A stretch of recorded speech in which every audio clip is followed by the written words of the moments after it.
to be a lot of the part of time in the south of France.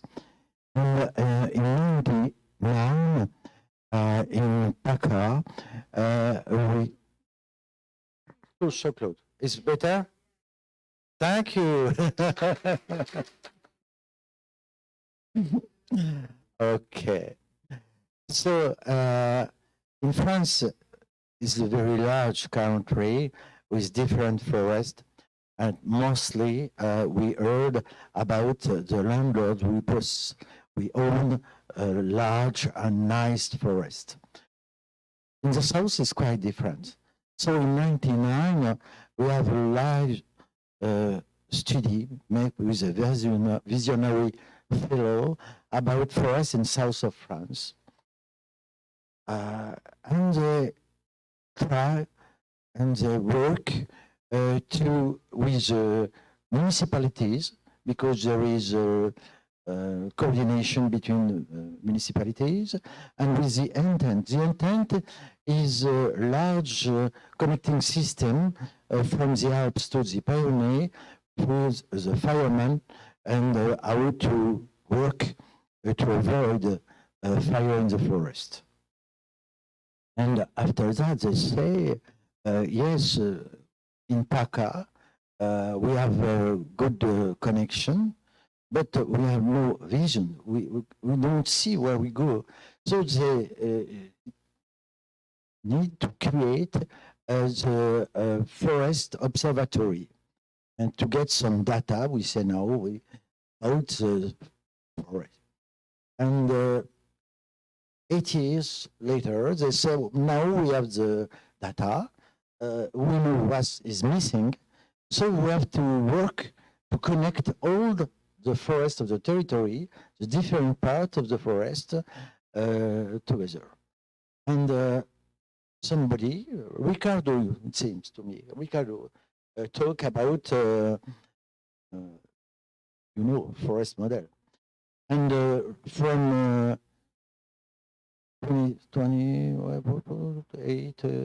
15 years ago, they start to study, and we get the label 8 years ago.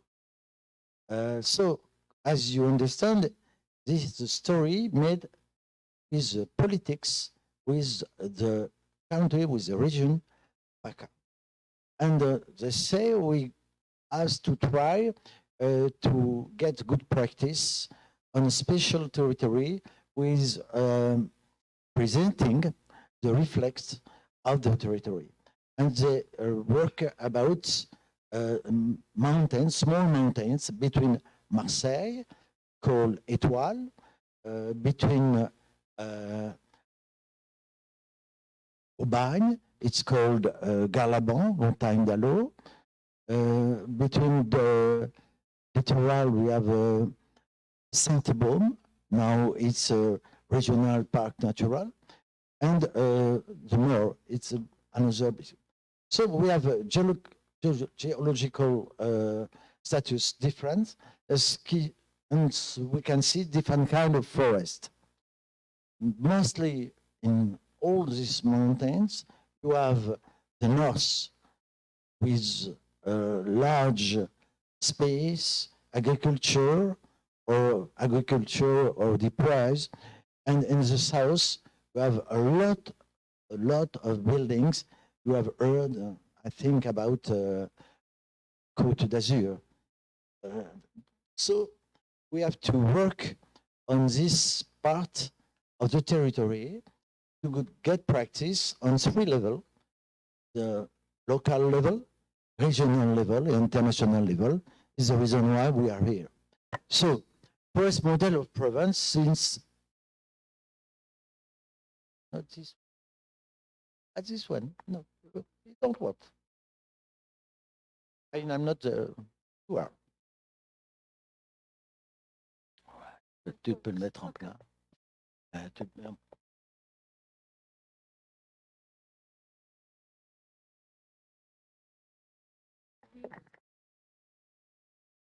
So we can see forest model, the Provence country you heard about, the year of establishment, and the number of partners.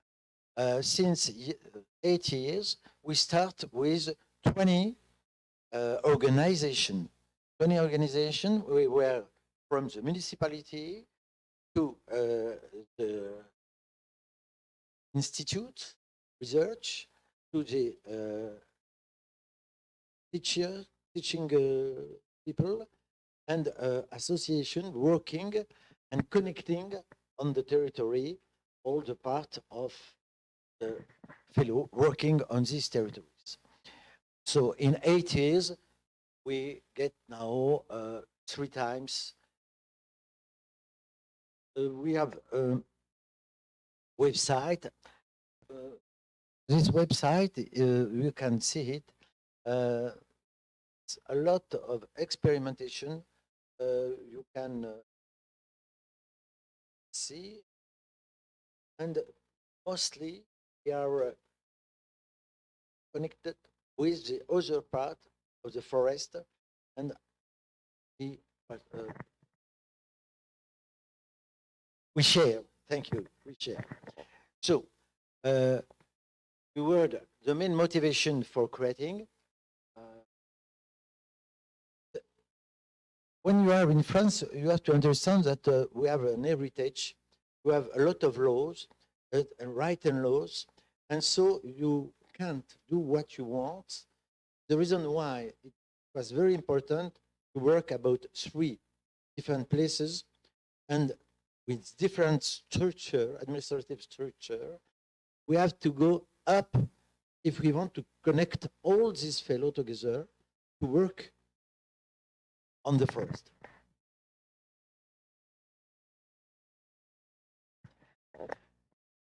I present you the parts where we are living. So you can see the map of the country. And when I told you about the parts where we test for a model, is this part from Marseille to Saint-Raphael, Fréjus. And have 4 massifs, 4 mountains. About municipalities, about superficie, we can see we have 300,000 hectares, but with different start. We have 70,000 hectares in natural park. We are starting on another part with a geopark. So we have to live with all these projects we are living together and to connect all these people on the level of the forest. 3 minutes. Oh, it's so nice. Structure, as you will understand, the structure is a structure from the county, from the region. It's the reason why we have an association, but this association is not driving, is we have the survey council. The survey council is made with politics and think tank like for Mediterrânica, hunting fellows like fellows from all the region, and landlords, the board represented all the actors, and we have done a secretariat, and this secretariat is like the president of the. So we have a survey, and we have relation very tough with the region.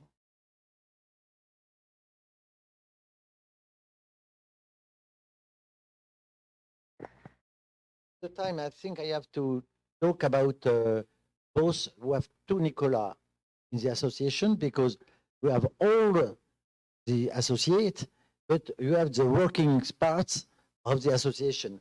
It's Nicolas Plazanet, Nicolas Lequeux, right here, avec our treasurer, Philippe Bregliano, and our reporter, who is Stéphane, right here. You know them. So about the job, how do we do? three projects mostly. About we talk about the more parts. It's east part. You have Cork, and with a large project to make the Cork living again. Because 60 years ago, we are doing 15,000 tons of corks, and now 500.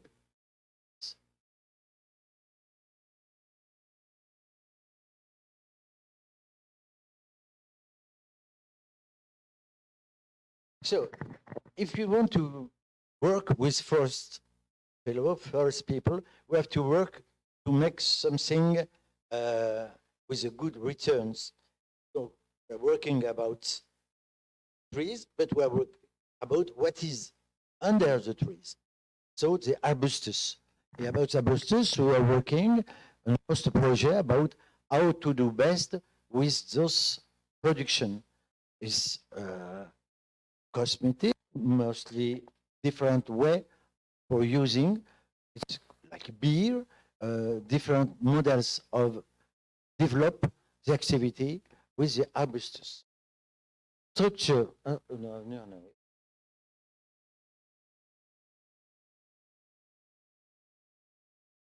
If we want to go along with all the workers on the territory, we have to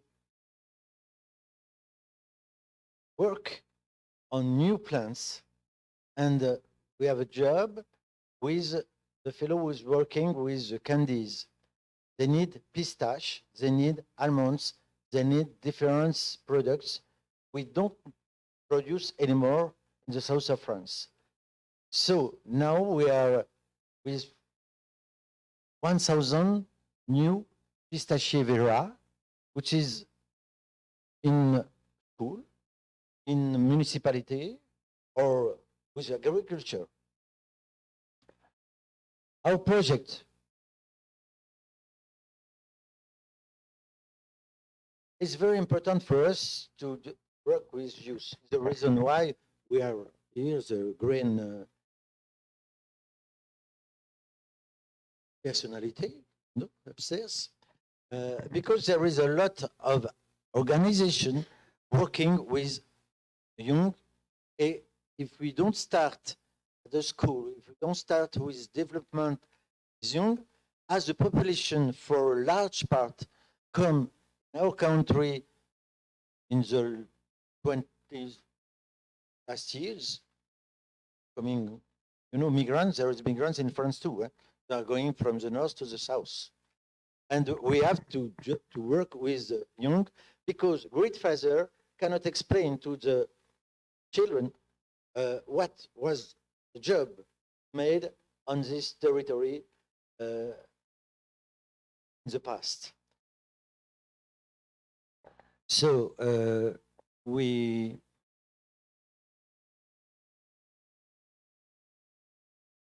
as you can see, we are planting with the school. It's very interesting. Why? Because teachers go in the hills, with children, and they see where we can find pistachio. So they can, after that, think, so if we want to put there pistachievera, which is the best place to do it? The solar, with the geologia, with the wind, with the humid. So it's a reason why we are developing all this.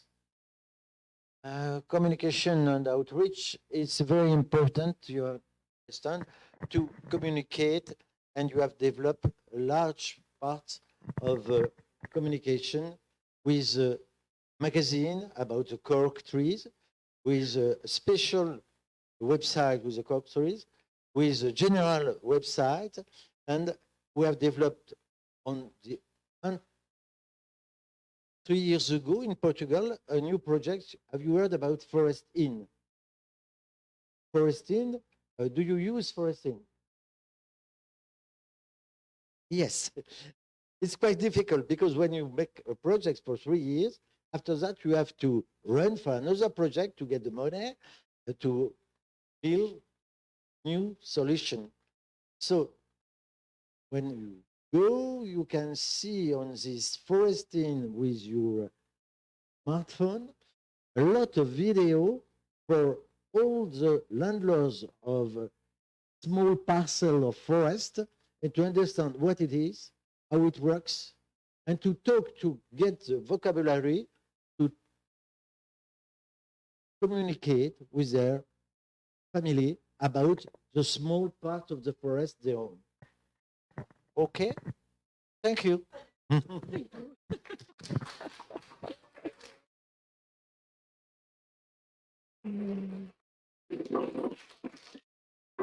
Thank you so much.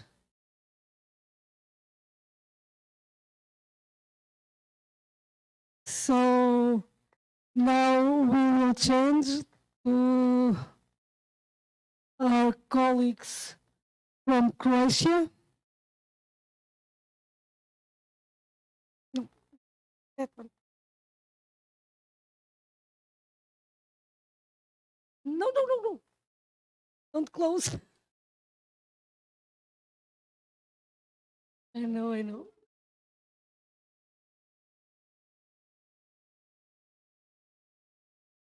There he is. This one.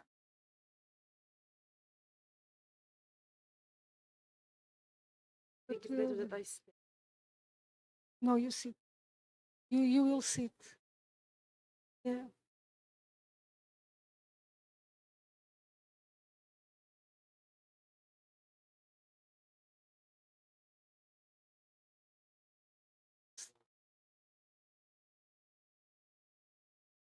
Share.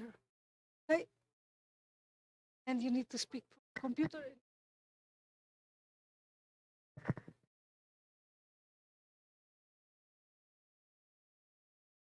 Just like this. This This. bit.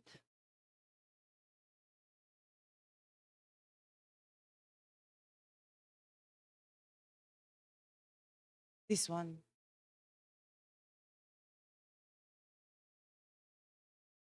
Up.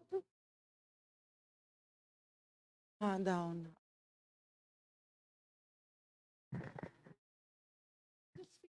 Okay.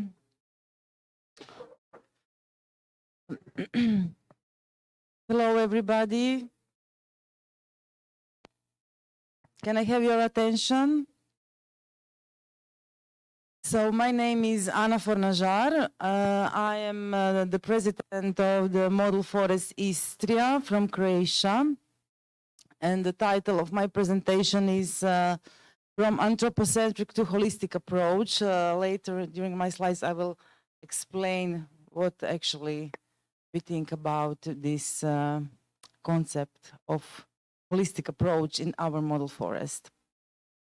So here you can see the territory, and actually what is Istria in Croatia. It's a peninsula. People from the Mediterranean network already know our territory. Some of you also have been there, but there are also some people who don't know. So I'm using this opportunity to show you where the model forest is. So we are very close to Italy, 1 hour driving from Italian border, northwest Adriatic coast of Croatia. And the territory of the model forest is on the north part of the peninsula.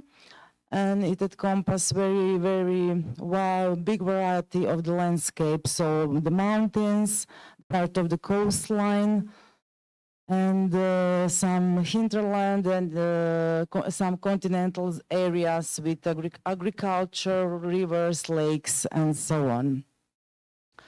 Territory is not as big as Provence, like 300,000 Provence, which have only 130,000.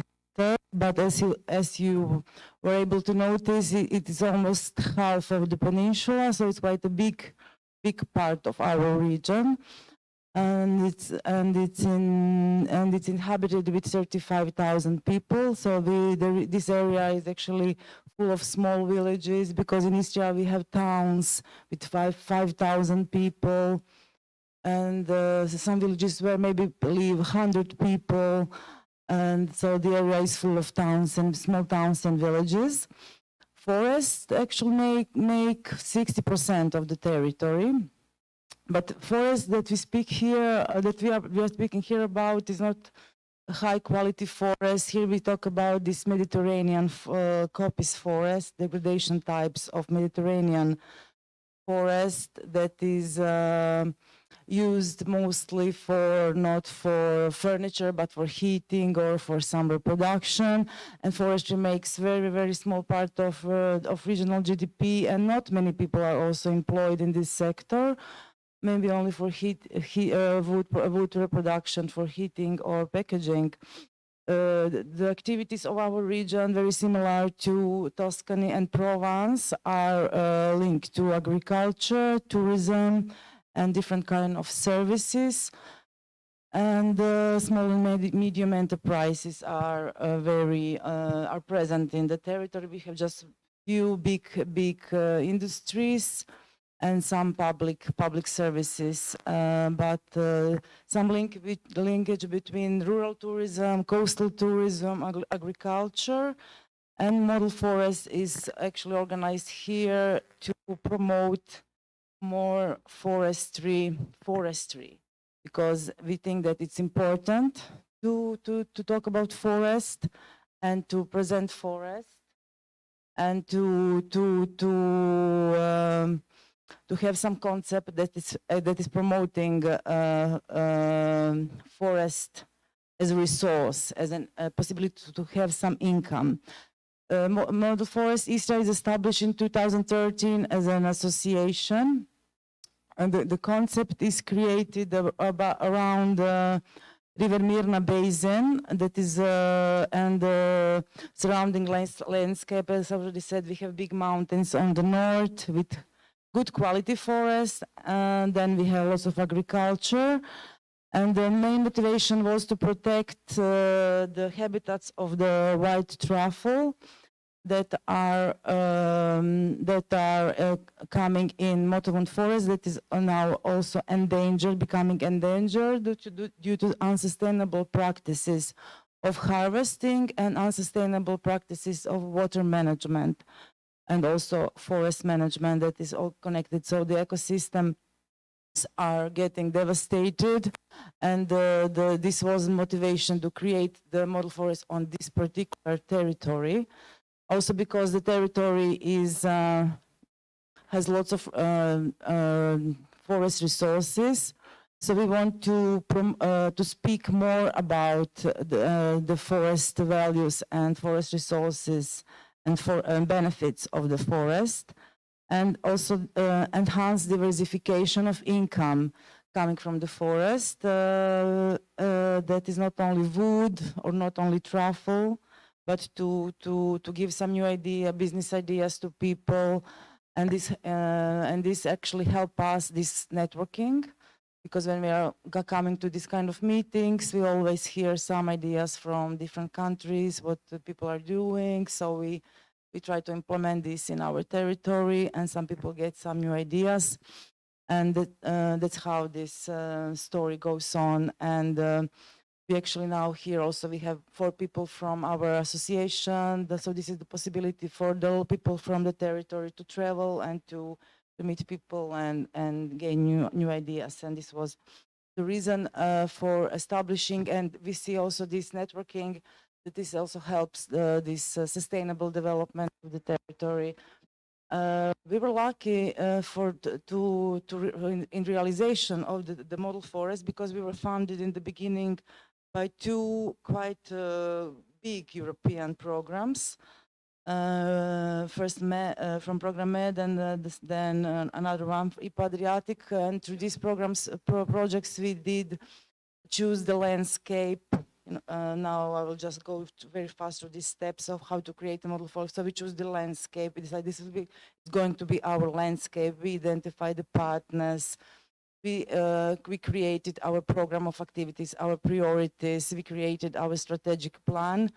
And actually 2014, we became the full member when our strategic plan was accepted as something that is sustainable, and that is actually a result of the people from the community.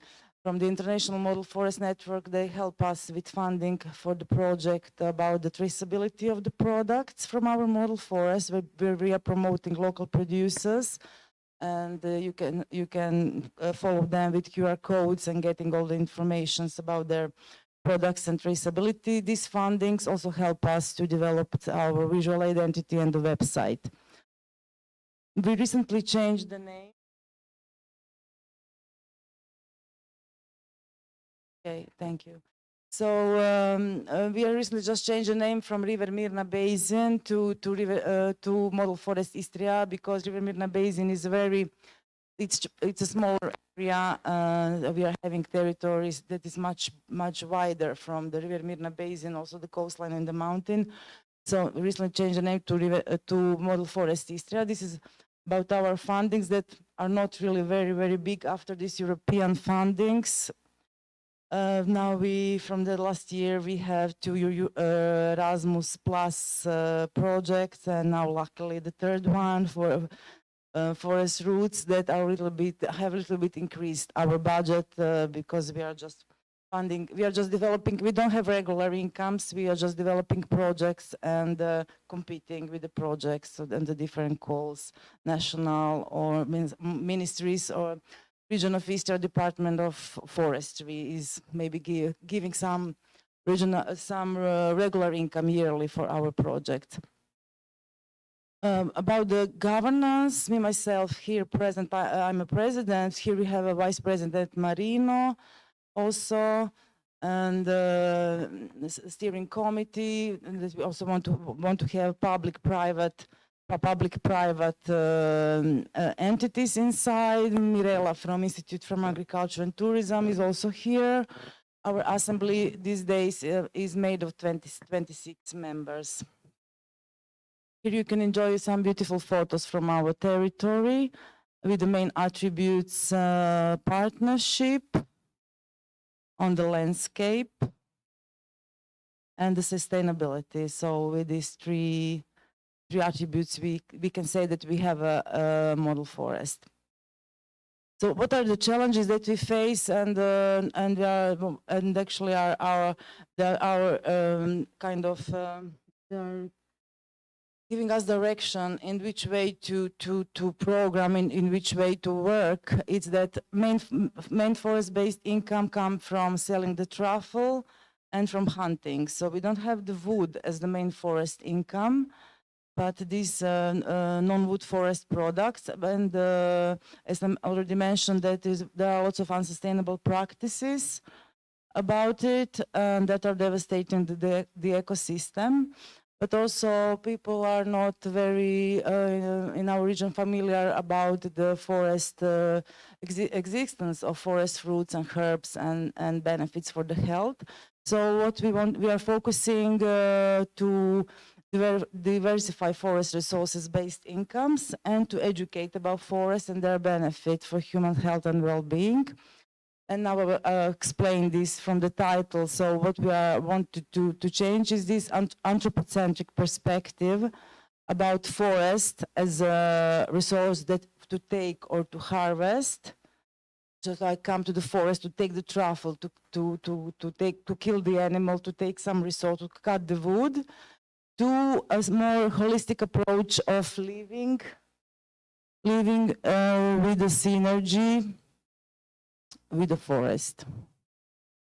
So living with the synergy with the forest. So now I will I will go through some projects that we are doing or we are planning to do that are answering to these two program of two directions. So first direction is valorization and diversification of incomes. So we want to get focused on developing rural tourism offers. Forest roots is the answer for this. We are very happy that after so many years of talking about how we will develop some common product of the network to promote for rural tourism, promote the territory. So this will be a good answer for this. Then in promotion of the forest resources, we are developing festival of forest and forest fruits. And we are starting the FSC certification in private forest, where we want to verify ecosystem services. So here is about ecosystem services certification, but I don't have time. But it's possible that we will soon, when we finish with the process, that maybe we'll have a certified truffle or certified game from the forest. First, need to establish the communication with private forest owners and certified private forest. And in the Festival of Forest and Forest Fruits, we want to make this a very integral festival where we want to make workshops with citizens about mushrooms, herbs, how to make cosmetics, using smartphone for the navigate hiking trails, and workshops about forest therapy and forest baiting, workshops about forest pedagogy with children and forest games, then culinary shows, and gastronomic show. We want to present how to cook from the forest food, forest herbs, mushrooms, and so on, and demonstrate also handmade products made of wild plants and forest food. It's going to be a 2-day festival. I already applied for the project. Land art will be also involved, also making some land art pieces with natural materials. It's a new idea of the model forest. I'm really looking forward to working on this and to involve our members, to involve all our stakeholders in this project. About education, yeah, maybe 1 minute more. So and about education, we are very active. It's been since 2018, we are working on the project Forest Pedagogy in Istria, organizing forest pedagogy workshops with children, but we also educate educators. And then we recently developed the project Forest for Health and Well-being, that is about forest therapy and forest wellness, that we want to develop in the future. We are publishing, so we are publishing the book. Our Vice President Marino published the book Mushrooms of the River Mirna Basin, and now we are working on publishing the handbook Forest Pedagogy for educators, parents, and teachers. And we were working also in information and communication campaigns about protection of truffle habitats, about how truffle collectors can sustainably harvest when they dig the hole and harvest the truffle, how it's important to cover this hole, that in the same place the truffle can grow also the next year. So this is some activities that are more based to education and information activities, and publishing also. So in the end also I'm just having a few photos to show you.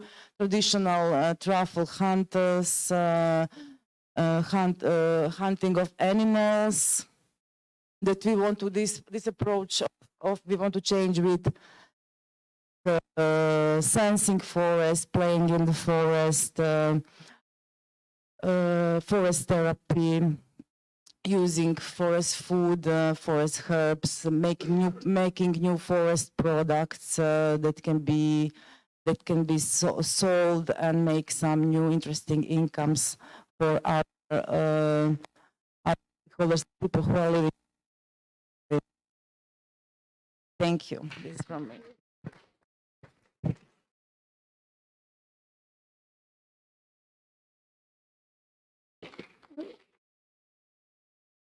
So now I will call the colleagues from Spain.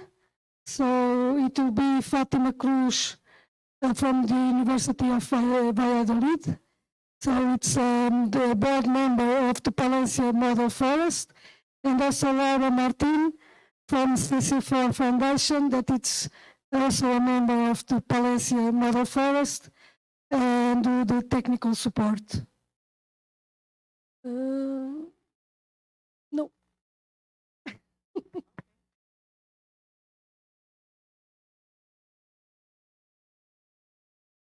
Just put the presentation here. This one?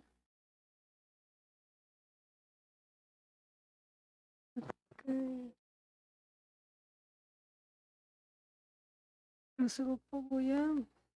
No veo... Cannot. So we will try to do a different thing to see if we can put in the model of presentation.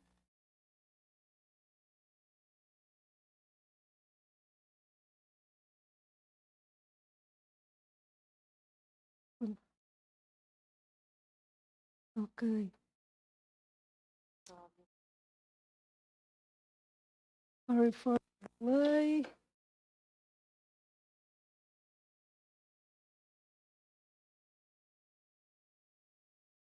So now we try to we put this on this mode.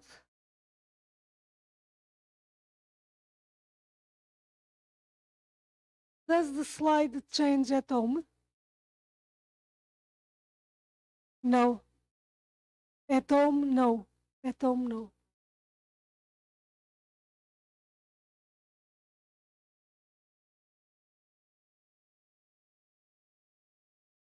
No, so what we'll do is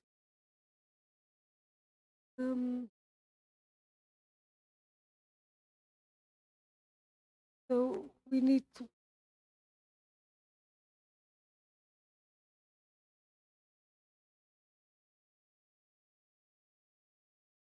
do like this.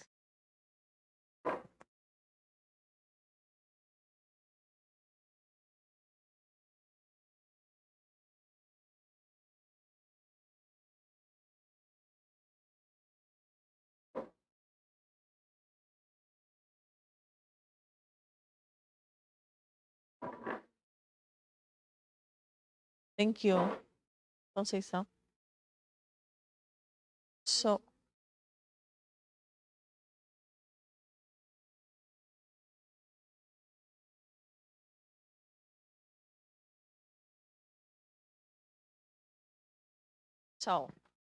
thank you. Thank you very much for your attention and for the opportunity to be here and share this space and these meetings with all of you and to learn more about our common processes on the Model Forest network. So Valencia Model Forest this process started in 2014. We started with a European research project, trying to identify the problems and opportunities in our territory, in our landscape, to value more the forest resources. And one of the problems we identified with the people in institutions in our territory was how forest is far from our daily life. So our communities are close by forests, but don't live in the forests and through forest resources. So we start working in this process and decided with many entities and public and private entities, companies, small companies, and from the university also in our research institute for sustainable forest management. So we decided to create the Model Forest Association in the territory. In the last 2 years, we had huge problems with all of us, I suppose so, to keep alive some participatory processes. That's the base of our model forest, but it's not been easy to keep participatory processes, face-to-face meetings, and to keep our proposal alive. So now we are trying to start again, more or less, or trying to rescue what we had been done years before. And So I think we are in a really good moment, but not as strong as we were in 2 years ago. So what we want is more a desire than a reality, actually, to know about your model forest and the impact of the pandemic. But for sure, in our territory, it was really strong. In our association, in our process, it was really strong. We are trying hard to make it real again. I think we have many interesting people working with us. We are coming with interesting and powerful women and men. Different meetings we had, but also are facing challenge and need to work and to talk about also the challenges we have to face in the. Laura presents the.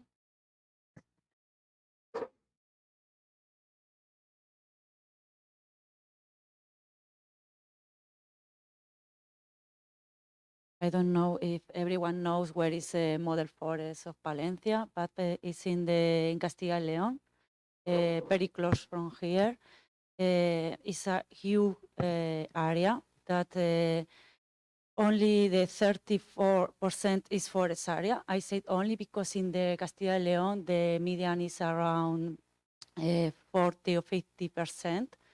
And this 34% is a low productive forest area because it's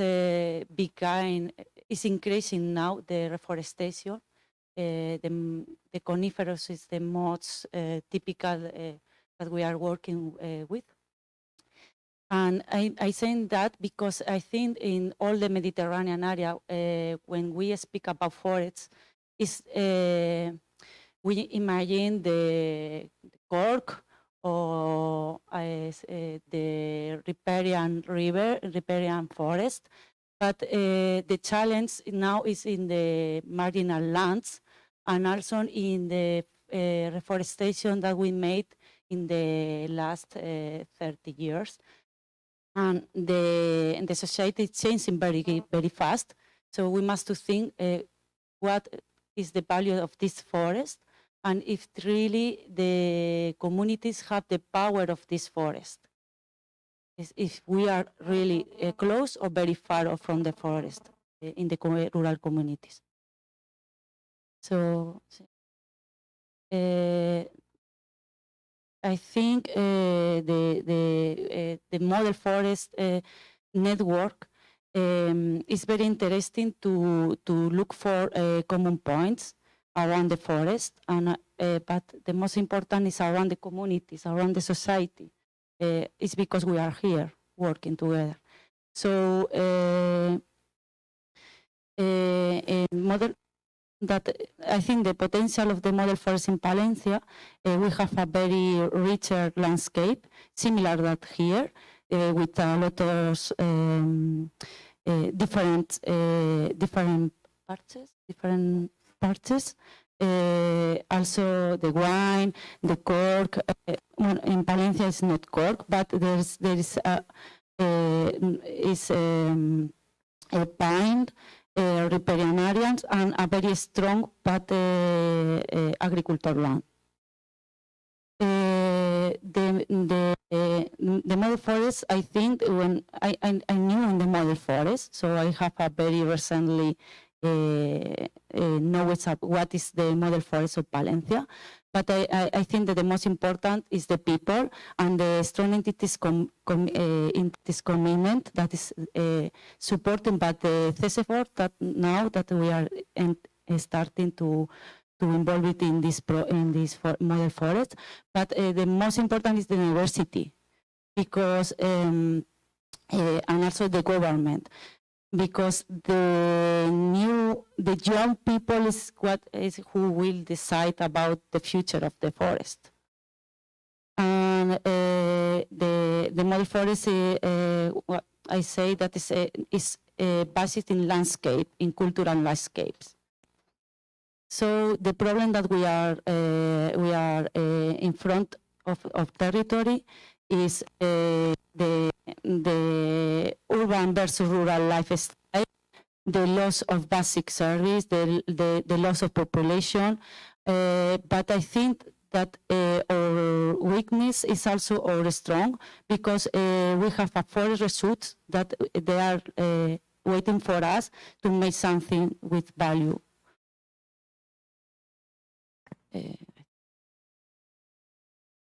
So this picture show some meetings, some visits, international visits from different model forests. For instance, some Swedish model forest, also Italian, but I can't remember. El Valle, Terno Valley. In English, I don't know in English, Italian and in Spanish. Sorry. Too many languages around. So this picture, the first one is one of our assembly.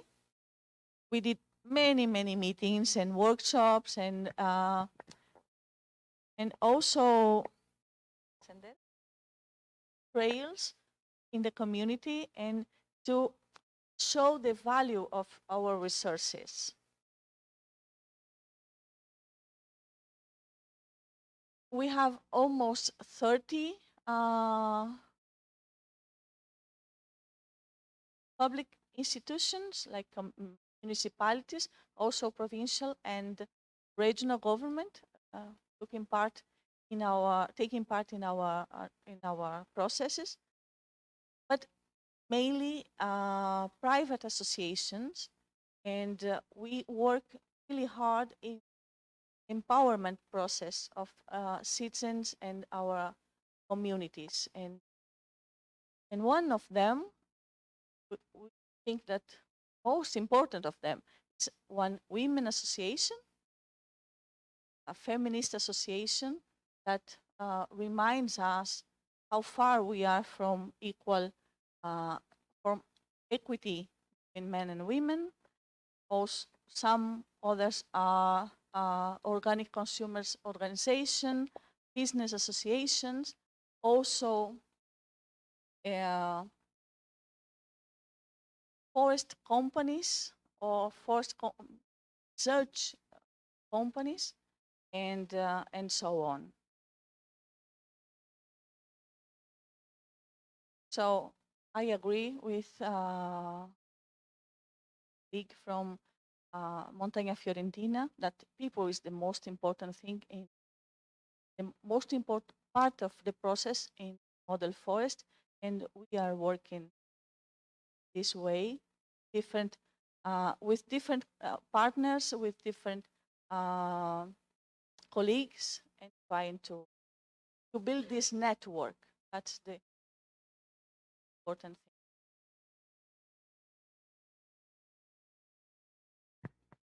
So it's time to celebrate, because we have a new project. The name is Erasmus Plus for Roots, that we want in the Erasmus Plus program. So the main objectives is to make trails, but here that we are all together, the main objective is work together, still working together. And this is the members of in this Erasmus Plus. So I think it's a very little step, but I think for us it's a good beginning. So the new projects, I think that the important that we are here. So we must to work here and to take new ideas, work together, and look forward to make new projects and still working in the network and create new networks also in the territories. One thing I guess, yeah, just to finish, these meetings, I think we must use them to talk about our challenge and what to do together, not only to present what we have already done or to trying to be well or to show our best face, but to try to work together and what we've done, what we want to do, and our difficulties also, because that's the meaning of a network, I think so. So I invite you to talk about this. Thank you very much.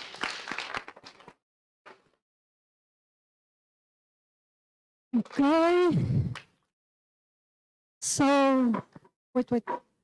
So for the last presentation of the model, of the first model, because after this presentation, we will have the presentation. Let me stop the sharing. Sí, vou tirar. Espera.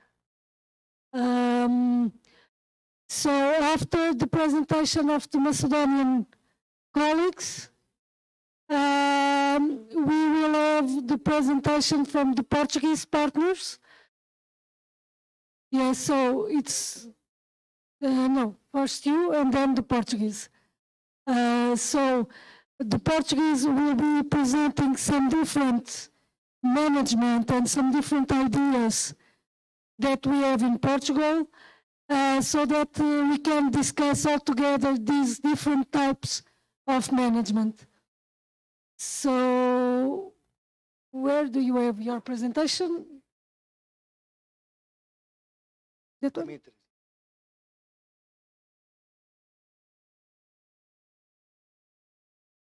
Okay, like this.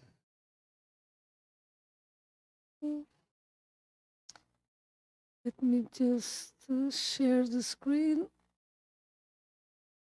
Okay.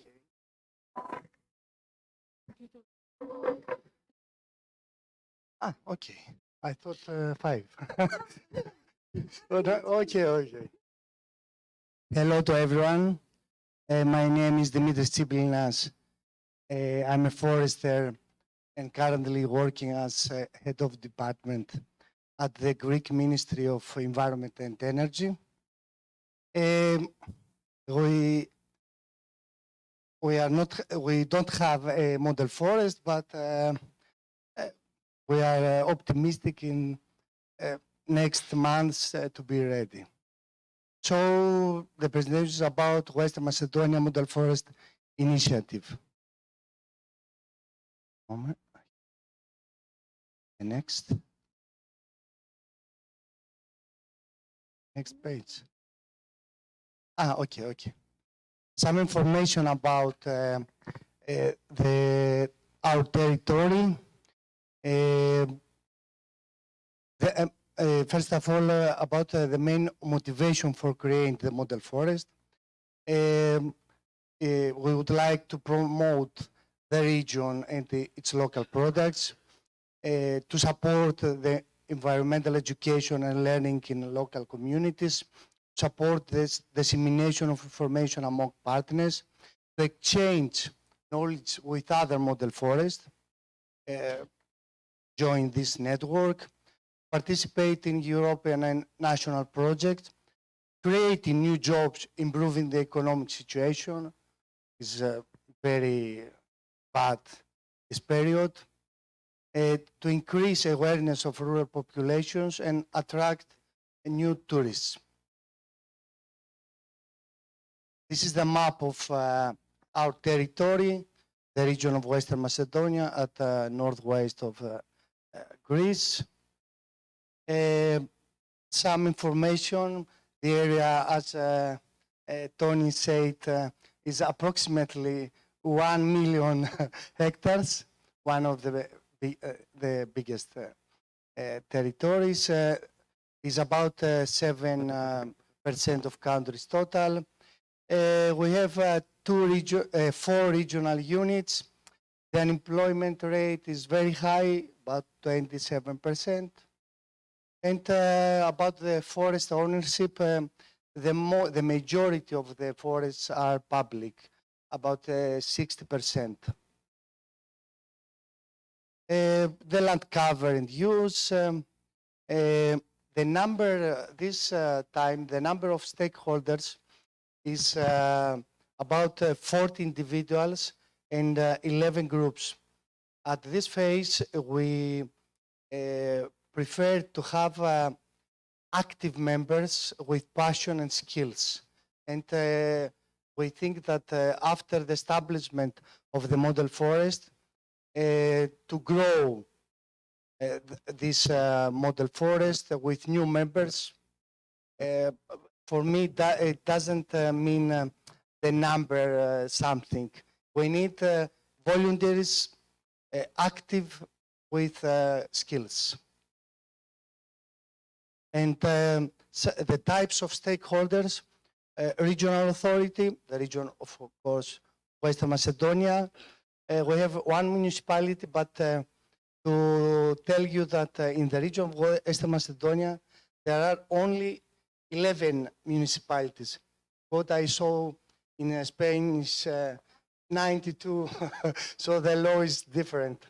NGOs, industries, you will see later. Next,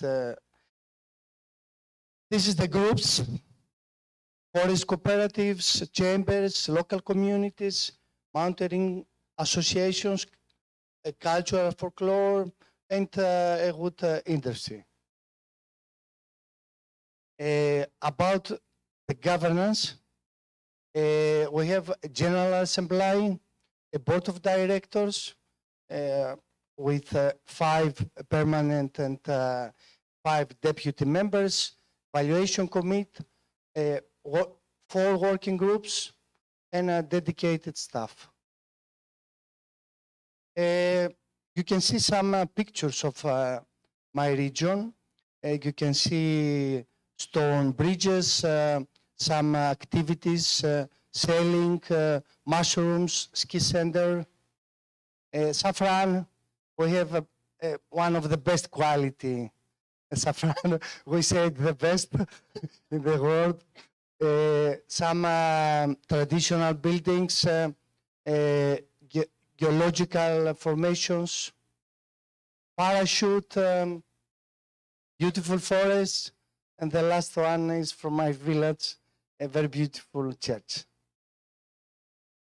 About the structure, at the top is the General Assembly, governing body, the president, and 4 working groups with network, environment, wood and non-wood forest products, and tourism society.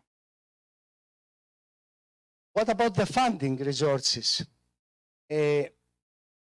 We think that the next month will be ready about the creation of the NGO.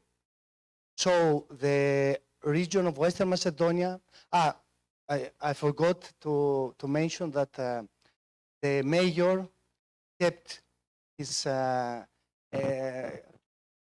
he gave us a lawyer, gave some money about to create the NGO.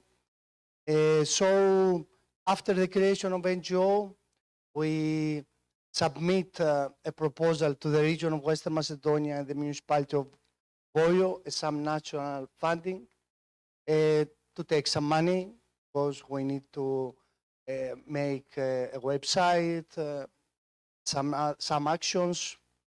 And after the establishment, things will be better about European funding programs like Horizon, Interreg, Erasmus, national programs, some sponsor, donors, and IMFN, Mediterrânica Model Forest Network. What are we preparing now? At this period, we're preparing We are creating the NGO, a lawyer is preparing a cooperation with us. And there is a work team, some of them are here, Dimitra, Maria, Athina, Christos, preparing the strategic plan. Thank you very much. Ευχαριστώ, obrigado. I'm very happy to be here. Okay, all the time. All the time. Thank you so much. So sorry for some,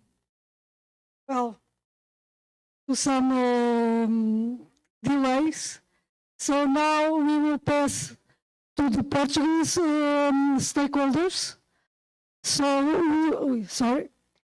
So we will start with Centro Pinos, with engineer Susana Carneiro. She's a forest engineer, and Centro Pinos, she will present much better than I, but it's a very important institution that works with Pinus Pinaster, and as you saw when we were coming, Pinus Pinaster is it's almost the king of the territory in the center of Portugal. So, Susana, can you share the screen, please? And sorry for the delay.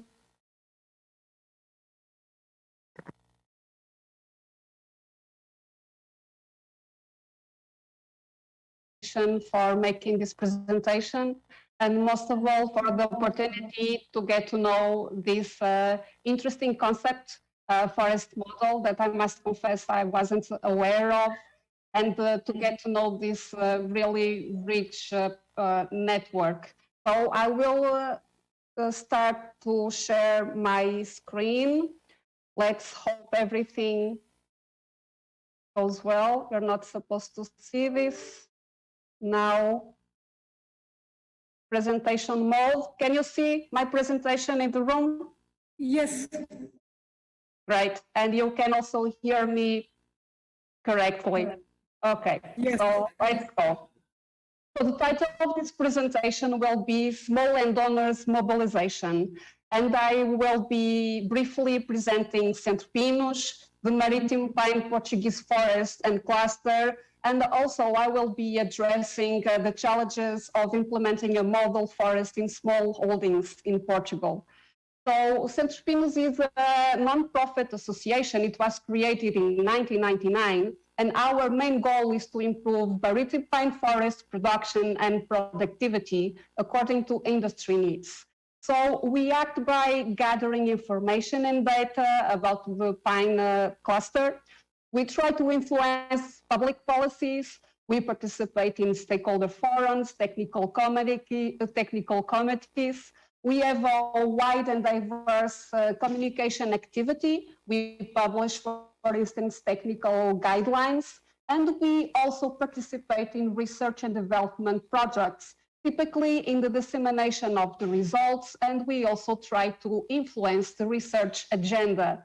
So currently we are 28 members, and they include the Forest Contractors Association, the Forest Landowners Association, industry, research, finance with a TMO, and also public services.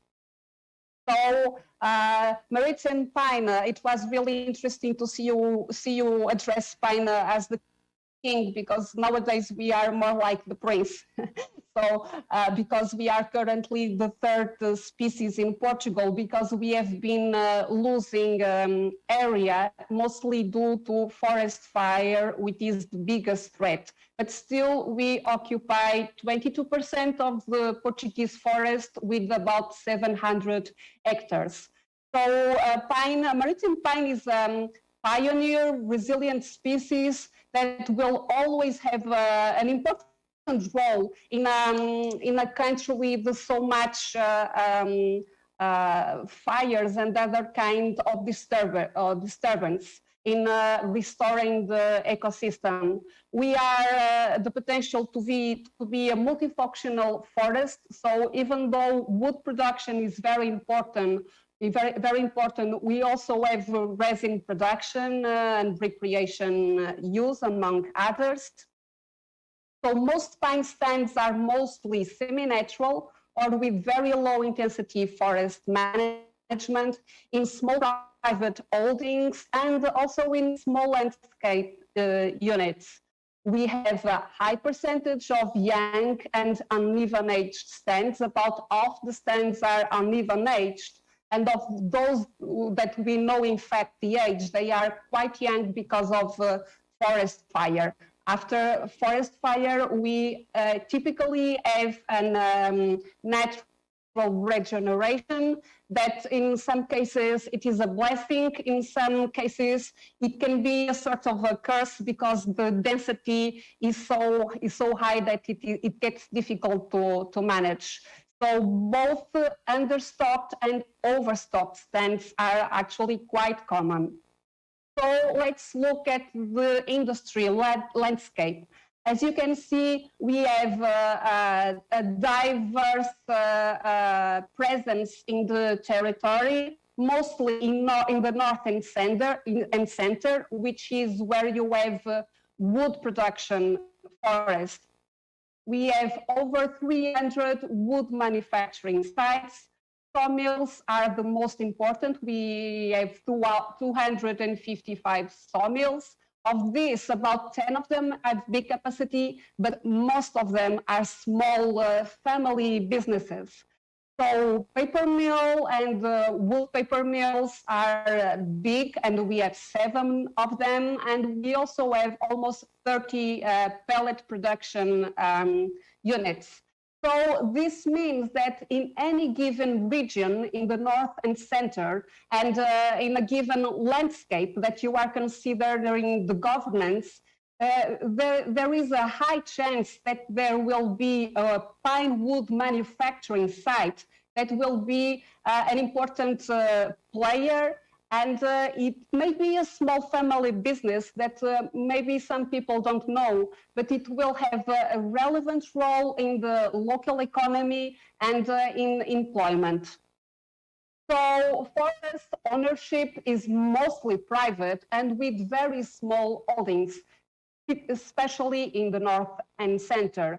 And the mean size of the holding is under 1 hectare, so is really small. But we do have also communal lands and public forests that you can see in the map. So the communal lands are the green areas, mostly mountain areas, and the brown lands are the public forest. And in both of these areas, the communal lands and the public forest, pine is an important species. So here we have an example of how difficult things and complex things can look in a specific example. So here we have a management unit which is a little bit over 1,000 hectares.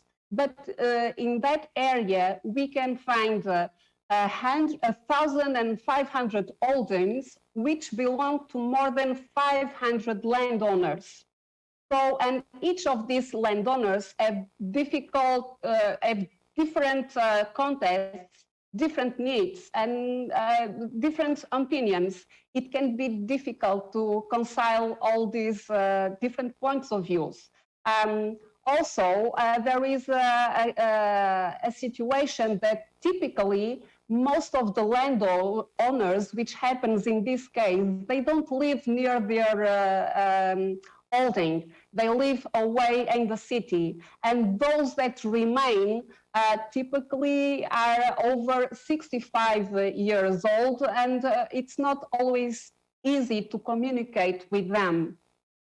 So this concept of model forest about bringing a diverse partnership of individuals and groups together to realize a common vision, it can be particularly challenging in our conditions. But we do have some experience, and I prepared here a few examples. One of them is what we call the forest intervention zones that are at least 500 hectares. And the main purpose is managing the landscape for fire prevention.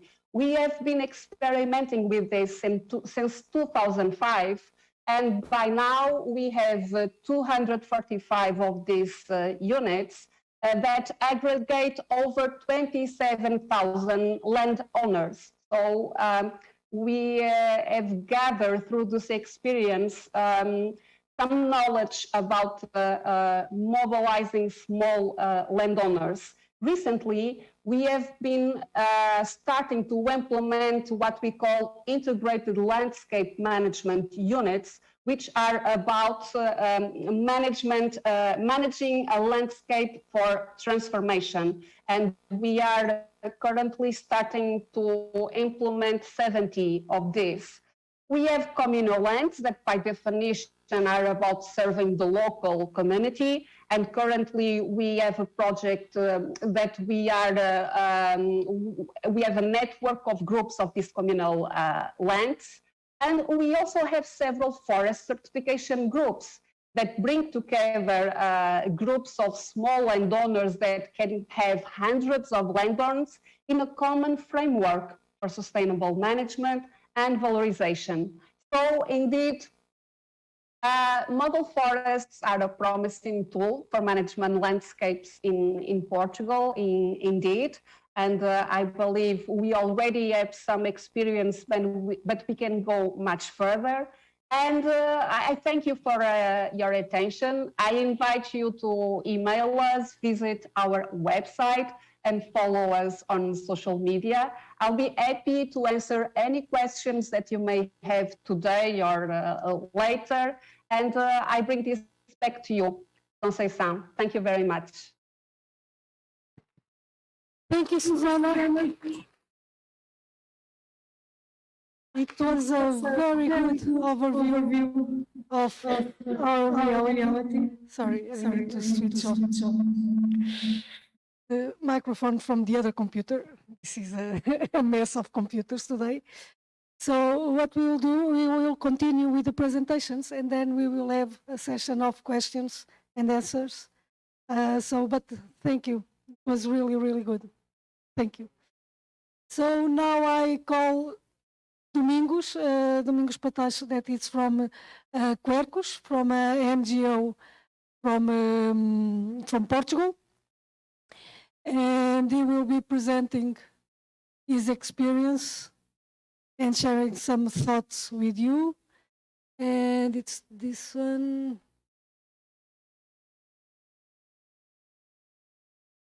This.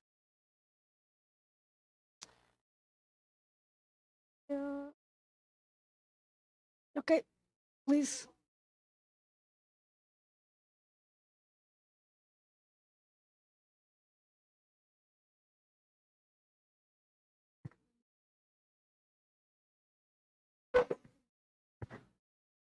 Boa tarde, thank you.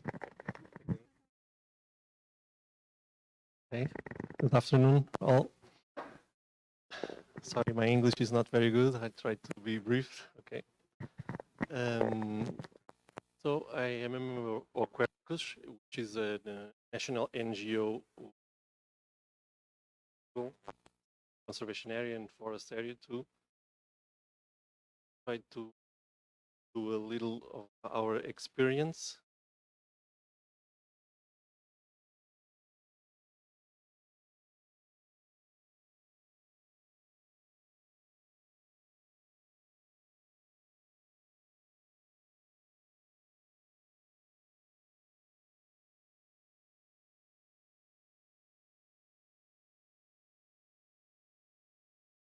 Okay. We were born in 1985, and our name, as you already know, it's about the Quercus genus with oak trees, okay, which is natural from Portugal. There are several species in the Atlantic area, the Quercus robur, which you know very well, common all over Europe, and other species on the Mediterranean region, like Quercus subur and Quercus rotundifolia mainly, and other species.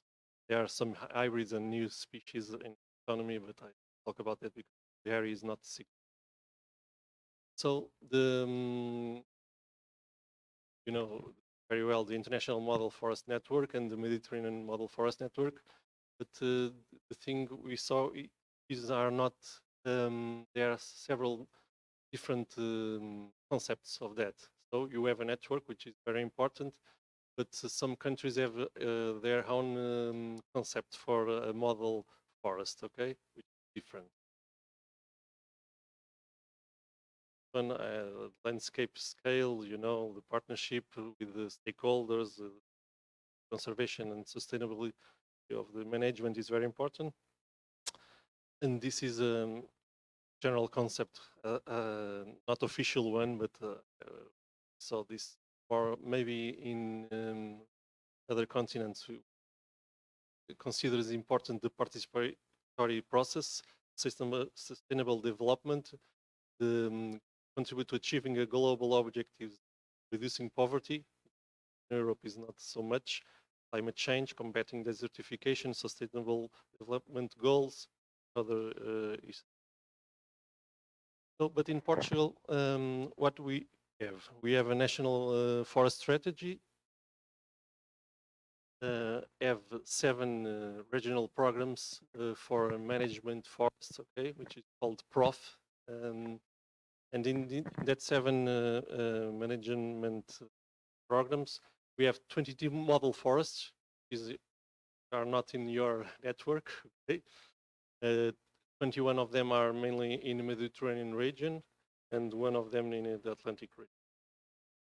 So, only more or less about 6 of these model forests, administrative model forests in Portugal, are good representation of native Mediterranean forests, like oak trees, not all of the species. So our conclusion is it's high potential for Portugal integrates the Mediterranean model forest network because we don't have anyone. Formal, we don't have anyone, but we have some areas, interesting areas, join in the future. So don't look at the map. The map is the forest inventory map, not only for Mediterranean forests. Mediterranean, almost in the south, the brownish areas is from Quercus suber, and the yellow areas from Quercus rotundifolia. The other in the center is pine trees and eucalyptus trees and blue. We have a system which is very interesting, which is called Montado, which is a typical Mediterranean agro-silvicultural system. Okay, it's made by nature and man because man made it, and similar to the Dehesa in Spain, but in the Dehesa is with more cattle, more pastoral location. It's a little bit different from Montado. It's not the same thing. It's similar. But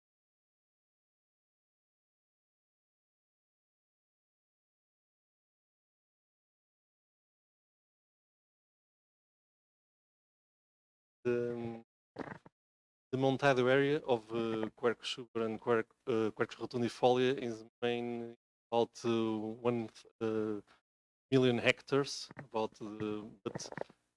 including the Montado and the forest types. In Portugal, they are species which is protected too, in the cork oak and holm oak, and they integrate the 3 habitats from the Habitats Directive in the different types, in more forest, more dense types, or more open areas with management with cattle and something. And the cork oak is the national tree of Portugal, 2011. So, which is very typical because it's a natural species from Portugal. It's important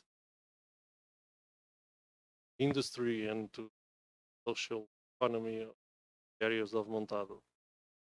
But we have some conservation projects connected to forests, which is Bosques and Floresta are the mainly ones. We have some areas. This one is a few kilometers from here. It's called Monte Barato. It's 600 hectares, mainly from Mediterranean forests in Tejo International Natural Park, in the 2000 area, which is mainly palm oak and cork oak trees. It's some olive trees, because not forest, but it's area with high biodiversity from the animals, with black stork, black vultures, Iberian imperial eagle, and something like that. Animals threaten conservation status. Important to maintain. We have other small areas. This one is very small. It's very interesting. The typical Mediterranean forest with maquis, with the Quercus virginia, Quercus sugar, lots of shrubs with high biodiversity. But the very small one, but we call a micro reserve. Why? Because in the middle of this small area, we have a bat cave protection at the national level with several critical endangered species. So this habitat is important for the bats, for the biodiversity in general, and there are lots of people visiting the cave, and we buy the land and try to protect not only the forest but the cave and the bats. Very threatening. So the project, as I talked, the Criar Bosques is mainly in the last years plantation more than 600,000 trees, autochthonous trees, several species, including pines, umbrella pines, maritime pines. This is one of the actions, which is in the National Forest of Leiria, which is a forest model by our plans, but it burns in 2017 wildfires. After that, lots of people try to help to reforestation, plantations of trees in that area to try to recover. And other projects like Floresta Comum, which is more than 1 million trees last year, connected to the other one, which is Green Cork. It's very interesting. The cork stopper recycling project. We collect the stoppers from the bottles of wine, bring to the industry. It can be recycled. With the money we get, we plant more trees in the forest. So it's a circular economy. More than 98 million cork stoppers are recycling, and more than 1 million trees planted. So, and I give you a typical forest from cork in Terra de Monchique in Algarve. They are not so large areas as you see in other countries in Europe, in region, but it's very interesting. So we are available for questions. Okay, thank you. Obrigado.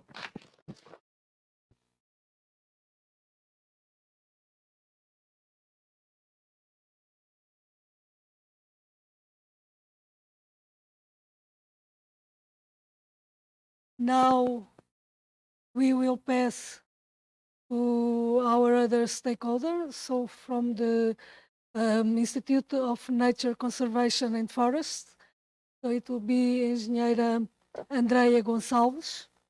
I don't know if you can share. Oh, there you are. I see you. So can you share? What did it happen?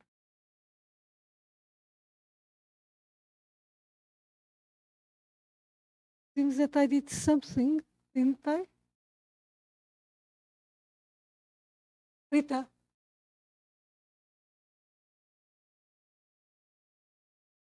Eu bloqueei? Ah, pois é.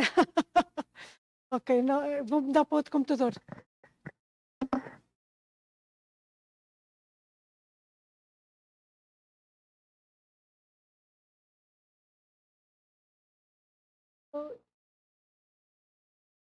So it seems that this stopped, right? I changed the and it works, I think. So Andrea, wait just now in your box. Okay. Yes. Can you hear me? Yes, can you share the screen? Okay, just a moment.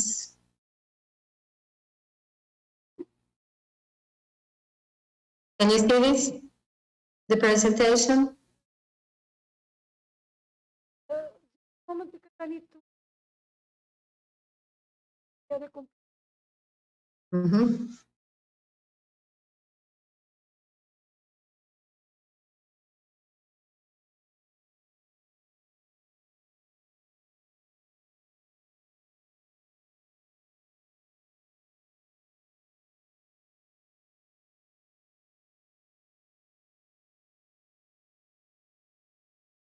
No, I just need to switch computers. You know?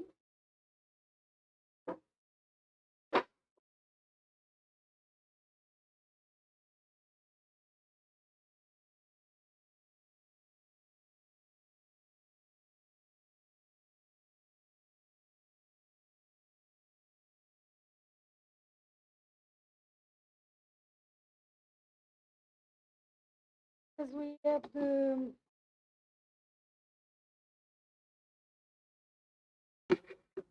technical problems.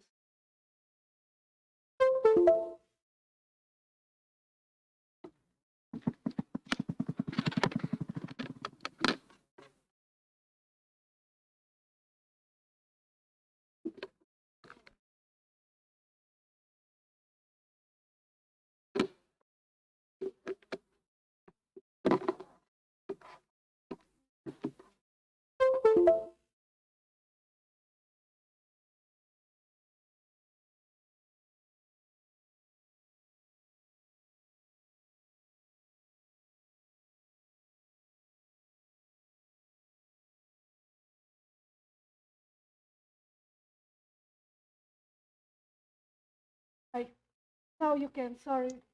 Because in here the colleagues. Hello. couldn't-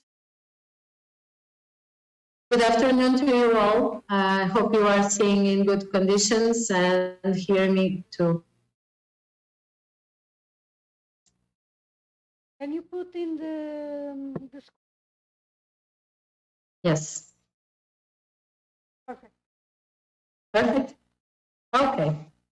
So we are glad to be with you today to join this group. And I was hearing all the other presentations, and our stakeholders are already spoken. So some of the things that we are going to show you, but now we are going to present you about the public policies to forest management, the ZIFs that was already presented, AGPs, and some ideas for the National Forest of Lago de Frazes.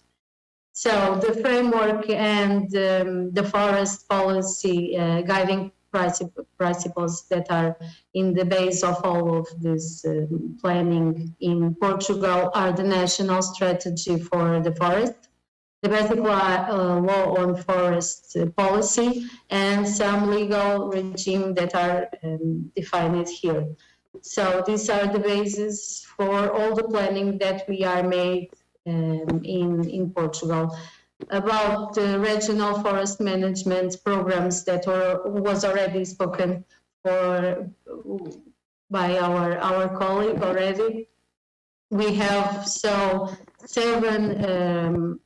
proofs based on a regional administrative level, and these proofs define the national sector policy instrument, which define a strategy framework for forest areas, framing guidelines and specific rules regarding forest use, occupation, utilization, planning on a regional scale in order to promote and guarantee the production of goods as well as services at the sustainable development of these spaces.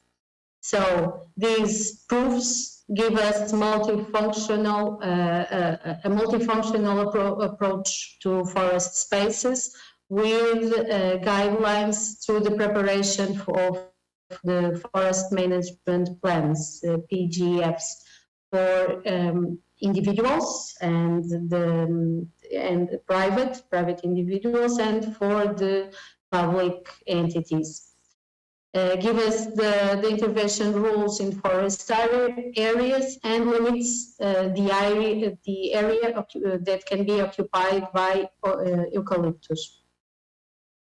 These are some of the functions of the forest spaces that are defined by these proofs. So the general function of conservation of habitats, species, and fauna and flora, and geomonuments. The function of production, protection, recreation functions, and landscape enhancement, as well as the role of silvopastoral hunting and fishing in inland waters.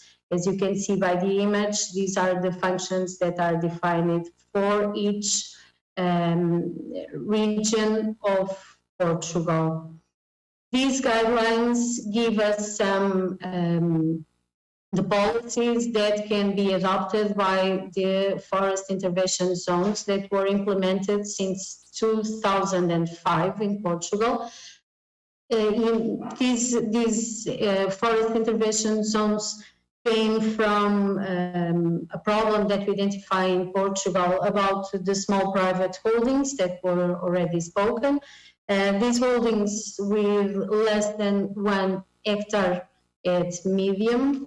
So we have a problem when we can plan, when we want to plan in a continuous area. We don't have those continuous areas when we spoke of the small properties. So these intervention zones are from the initiative of the landowners or other forest producers, and they promote the continuous and delimited territorial areas that have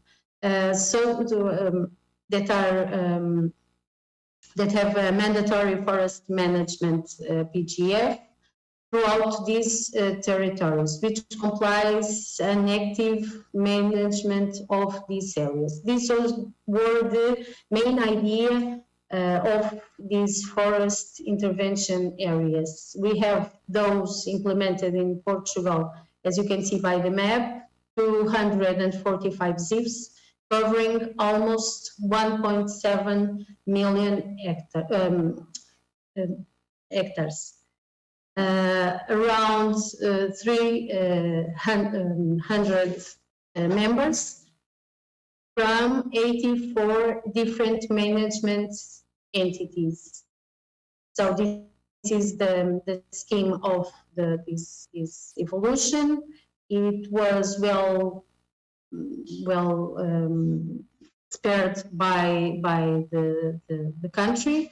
However, this was not easy to be implemented. Now we are we identify some problems in ZIFs, and now we are trying to, after identify where we need in a vulnerable territories, we are now implementing the integrated areas of landscape management. Why? Because we need to ensure a greater fire resilience and improve ecosystem services, promoting carbon capture and adaptation to the climate change. This new way of organize the small and very fragmented private holdings, we hope to motivate and mobilize the owners to invest and manage their rustic property rooted in management logic. So this will promote revitalization of interior territory as the one you are now. This zone is identified with another question, where can we implement these integrated areas of landscape management?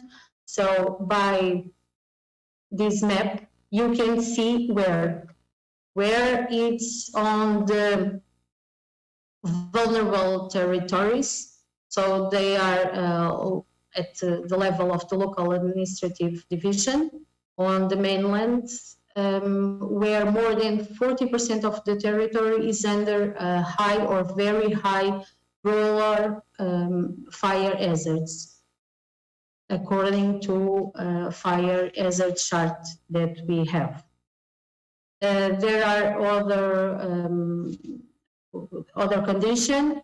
So there are, it can be submitted, can submit to these AEGPs areas, the ones that are within the scope of the landscape reorganization and management programs, that are another program of reorganization of the landscape, and in the areas covered by large fires, with an area equal or greater than 500 hectares. So as you can see here, we are working on these integrated areas of landscape management since the end of 2019, and we have now 70 AEGPs approved. The work was, I think, well done, because we could motivate these small private properties to group themselves and submit these to these integrated areas of landscape management. So what are the work sequence of this? Since the beginning and the submission of these areas to the end, to starting the implementation of these programs, we have 24 months. So we have 2 years since the constitution of the managing entity, the preparation of the OEGP project, that is the project that will give us the rules to implement and change our landscape. And one of the most important of this work is the Cadastral Survey, because we don't know most of the land properties of these areas. It's a work that it's been done by now. It's not done by now. It's we are working on it now. By this time, we must have more or less 30% of these vulnerable territories identified. It's not, well, it's a job that it's been done in work in progress. After this, it will be, these projects will be evaluated by these entities, and after the approval and publicity, we can start working in the landscape. How are we going to work? We are going to, these integrated areas of landscape management want to promote the most adapted species where they are in the ideal locals. So we change from where it's not adapted to places where the climatic conditions allow it. Always maintaining or restore the native riparian vegetation along the water streams, and introduction of the agriculture or pastoral uses in the values of watercourses and in areas with better conditions.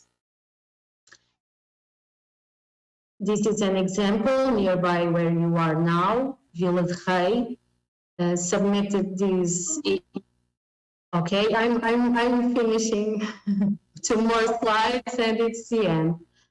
So this is an example nearby you in Vila de Rei with a submitted integrated area of landscape management. So it has almost 1,000 hectares. and the management entity will be constituted. So we have 24 months to start the work in the landscape, real work in the landscape. Now we are preparing all of the important items for this process. The specific goals of these IEGPs are to transform the current existing landscape, promoting its diversification, increasing resilience against fires. So it's all in this slide. We have proofs that define what the bioregion, the guidelines for all the work that is the ZIFs, AEGPs, integrated landscape management, and we want to achieve and need to achieve a resilience and a more resilient landscape to wildfires. About Valado dos Frades, and an example that I know you will see in the next days, so I will not tell you much about it because you will see in the place, and it's more interesting than see in the slide. So what we can say it's that we have a production function with 92% of this maritime pine. It's constituted by pure and regular stems of its this species. The trees of stems are cut at the same time. You are going to visit and understand it now in the place. So I hope you enjoy it. Thank you.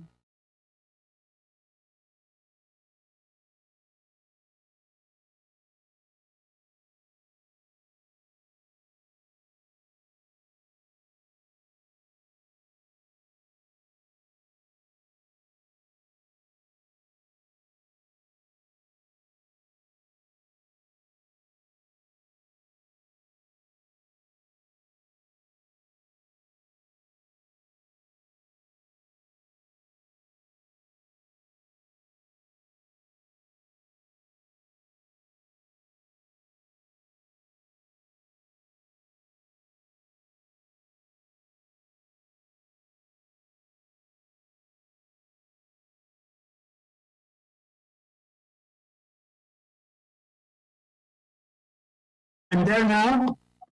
Hope you can hear me. Great. Sim. Eu estou a tentar. Sessão, isto não está. Não está, não, meu.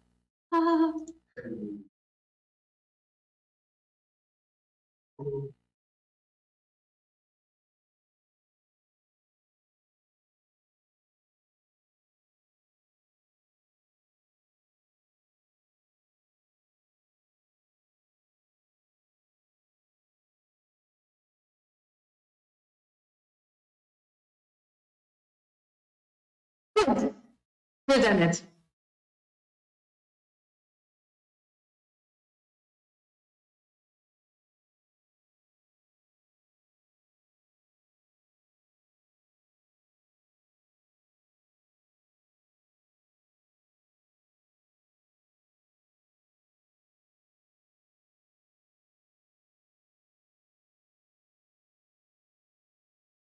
Okay, I hope you are seeing my presentation and you are hearing me. Yes? Great.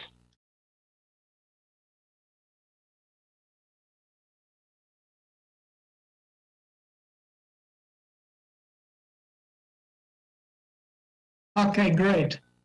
So I'm here in representation of the Floresta. It is an association that works with communities and has global objective to contribute to the positive association between environment and the communities. We are working with some projects projects at the moment. One of them is Life Maronesa. That is the project that is trying to make easier the work with the livestock in an extensive way. And we are also with another project that is a common land association. So let's see a bit about it. About the common land aggregation, we have the constitutions 2 years ago, and the main goal is to involve the community in a strategic, in a common strategy for a territory, and with global thinking, we can better pursue our goals. We have in the common land works doing our works with the communities, and it's working good so far.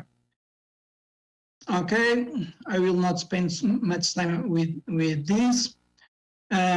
Just a few actions that we are doing, places so animals can drink better, some projects that are doing in the forest, some prevention works in the territory. Okay, and about the project Life Maronesa, it is an European project proposed to the program Life.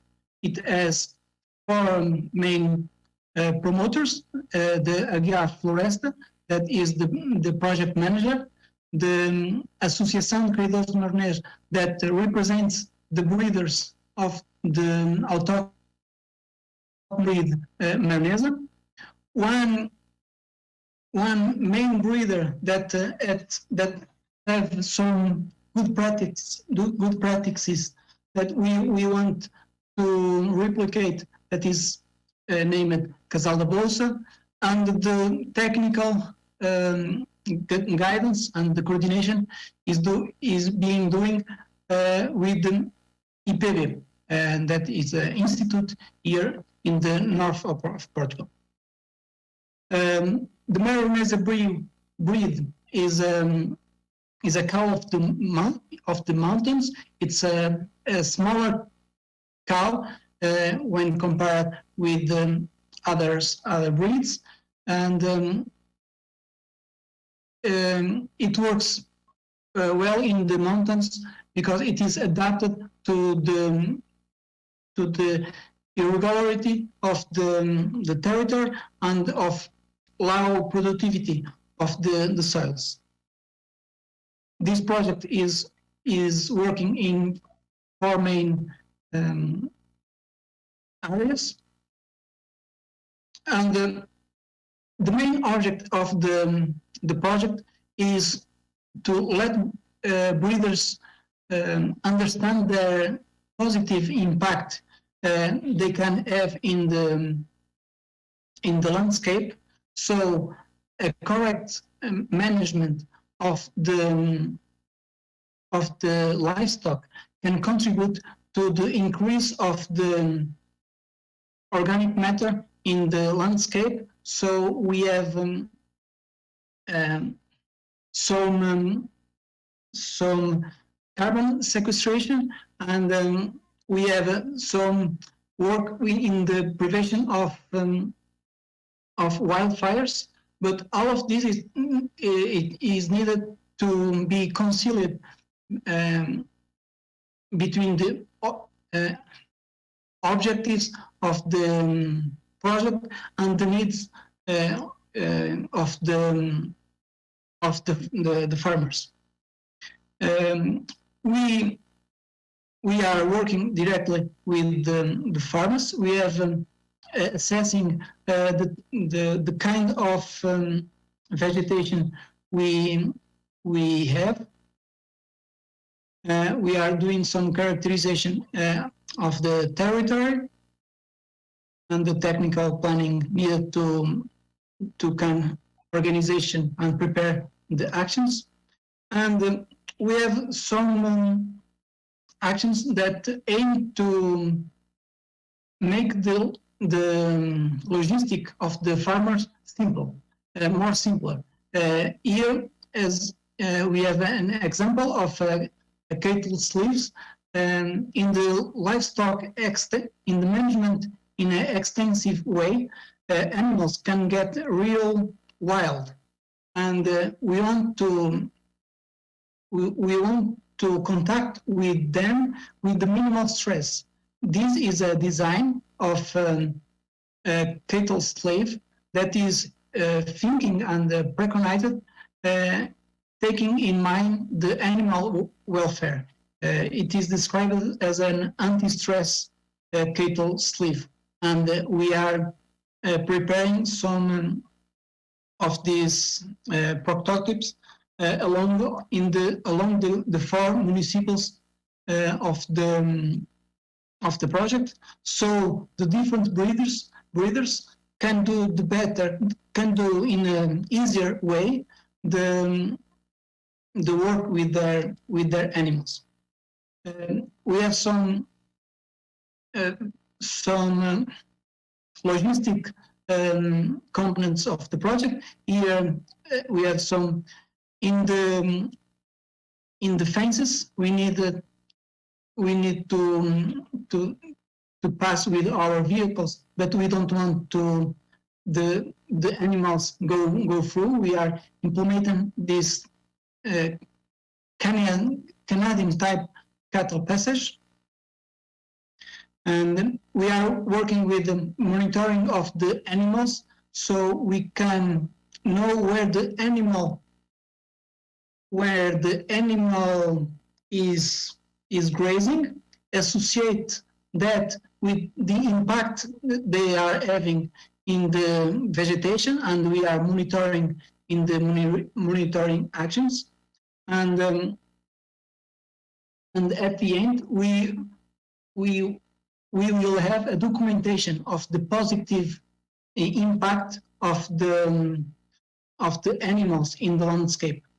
Besides that, besides this technical theoretical advantage, we have a practical. As we have the animals in a free way in the landscape, sometimes we don't know where the animals are, and this is taking possible to do the management in a extensive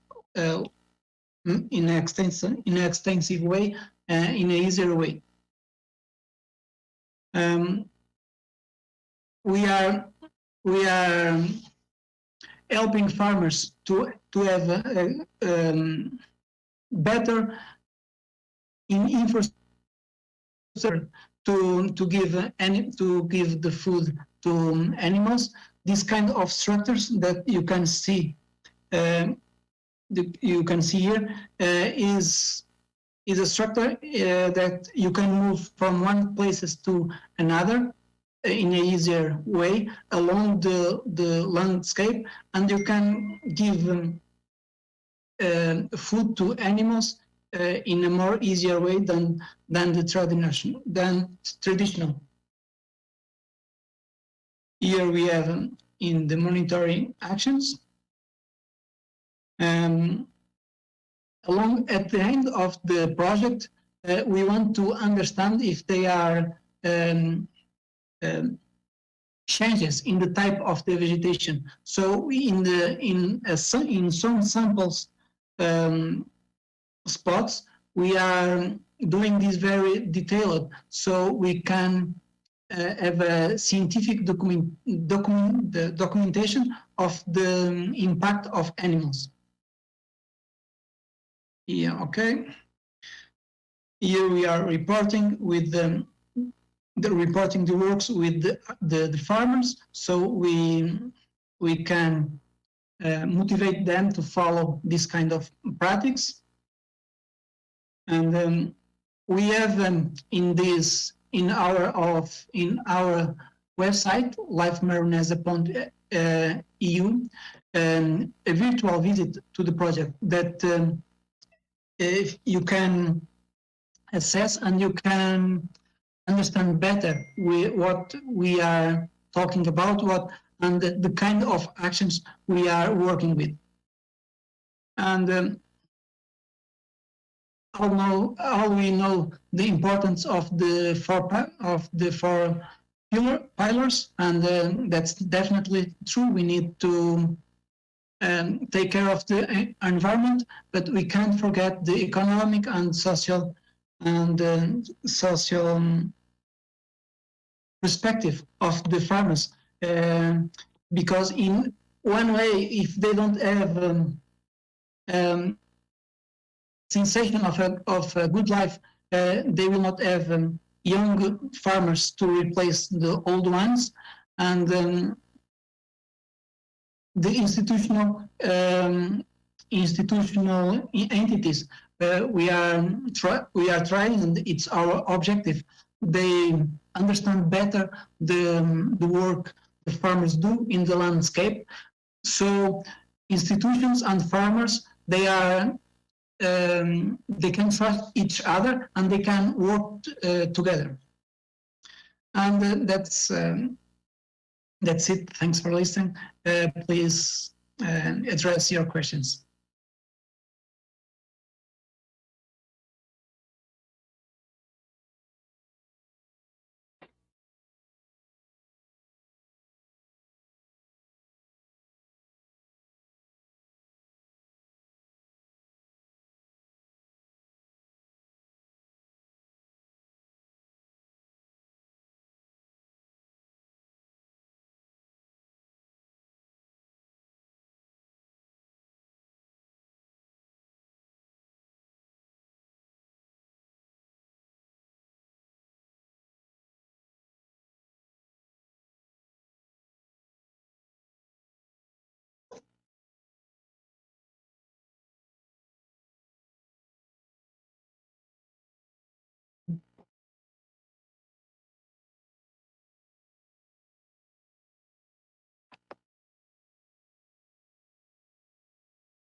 I can be the first.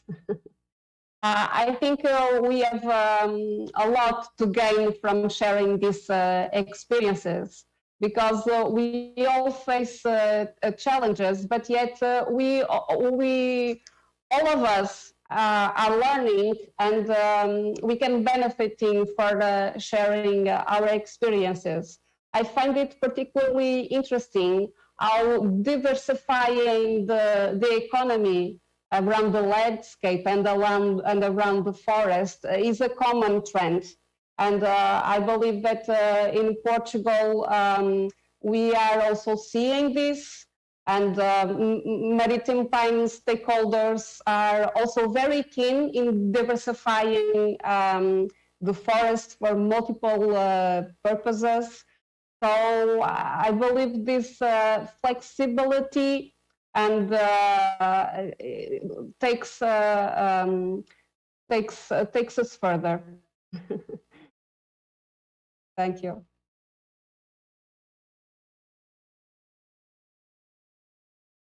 Yep. I would like to share my perspective. I work with some associations, but my first job, I am a farmer. I work with my cows. That it's my job, and I feel that the legislations change too quick. At sometimes we think we are working to some objects, but at the end of the day, we receive a notice that the legislation is different, the objectives is different. I think globally we need to set some main objectives and let the economy, the stakeholders figure out how to solve them, give them some autonomy, and work in a reverse way. Sometimes institutions try to say how to do things, but in the practical way, people can't apply in a very exact way the legislation. And if we have some main principles, and at the local perspective, different people find different solutions. I think it will be a perspective to try. Yes, I agree with Avelino. The bottom-up approach needs to be more evolved.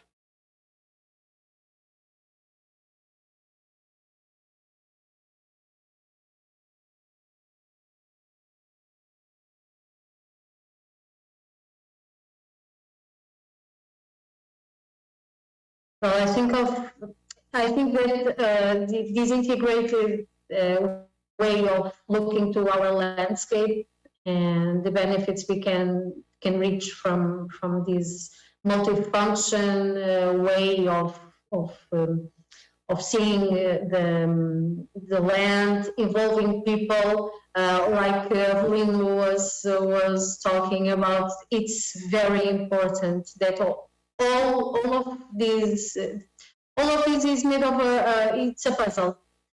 Each one is an important piece for what we want to achieve. We want to improve. We have a very big problem in our in these lands where you are now, because of the age of the people, because a lot of people get out of there, and we need to motivate them to go back to land, to look to future with another perspective. I think it's very important that all of these stakeholders work together to achieve the greater purpose.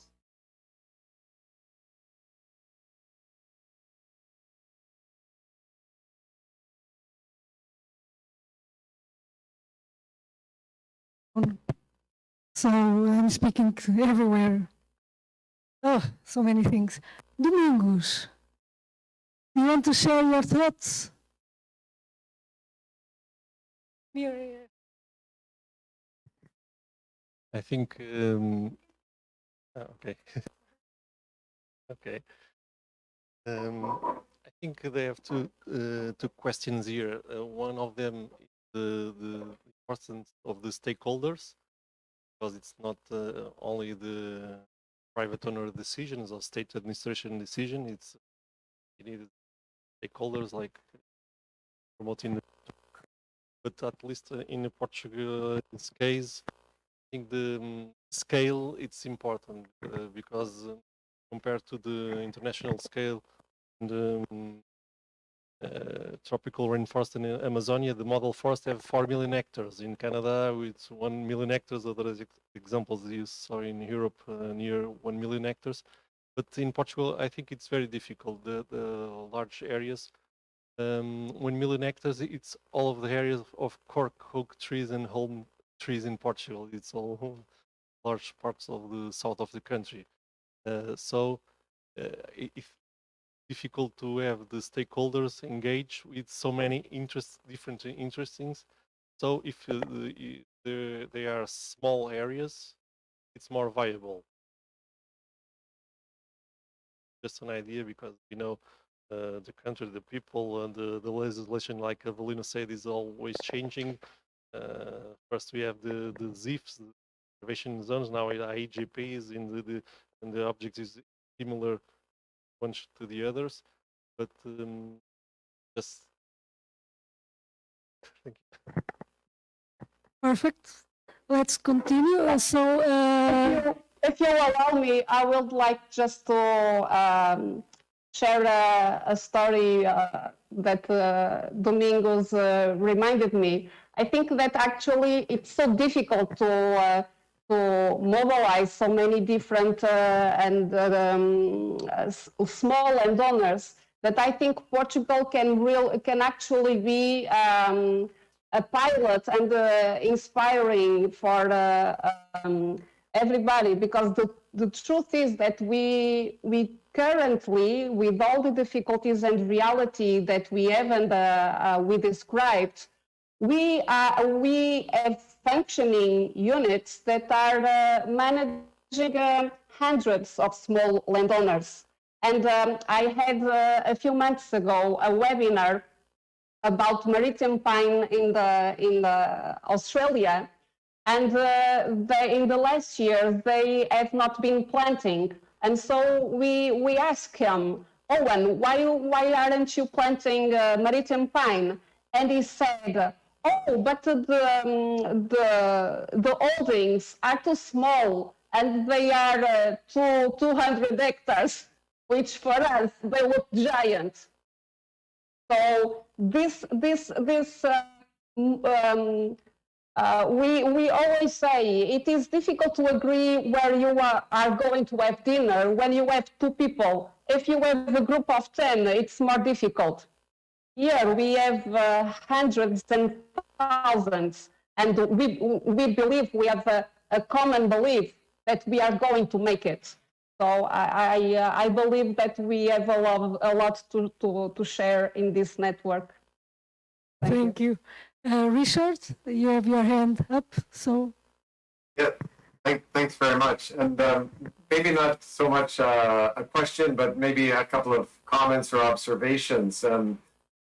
First of all, wonderful presentations from everyone and the colleagues in Portugal. Muito obrigado. It was very fascinating to learn about the complexities and the delineations across the landscapes. I was very struck by the strong kind of thoughts around local livelihoods. Avino made mention of that, the importance of local livelihoods, and that engagement on a complex landscape where there's, as you said, thousands of small landowners. It makes a process of engaging and working together definitely a challenge, without a doubt.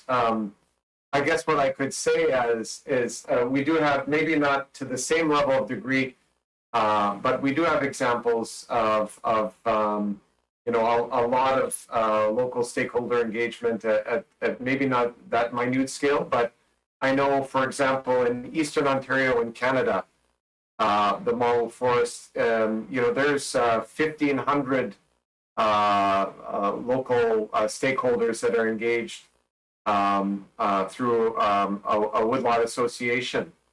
It's an example. It's maybe, I said, not to the one hectare or less level.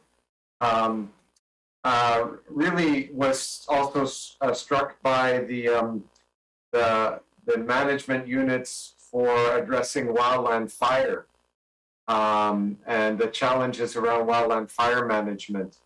Again, this is something that is common across landscapes around the world, whether it's in Latin America, whether it's in Canada, the Mediterranean. So, the approaches that you have, that you've developed and you're continuing to nurture and grow, all I can say is that there is a network like ours that can gain a lot from understanding you know, the scale that you work at, and how you're addressing these issues on a landscape, because you're not alone.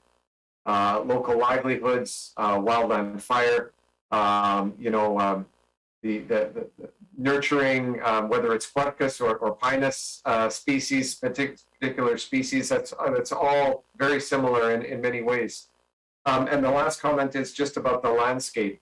I would suggest not to get too hung up on the scale of a landscape that was referenced. Sure, in Canada and in Brazil and in Bolivia, we have very large model forests and very large landscapes, but there are also examples of smaller scale model forests. In Puerto Rico, small island, they started with a very small model forest, you know, 30,000 hectares, something like that, maybe even less, and then later expanded. So the notion of the state of the landscape is to work within the boundaries that fit your context. And so if that is a landscape that is representative of the values that the stakeholders feel are important and are representative of those you know, ecological traits and such, that's it. It's not prescriptive. So just wanted to make sure those points are raised.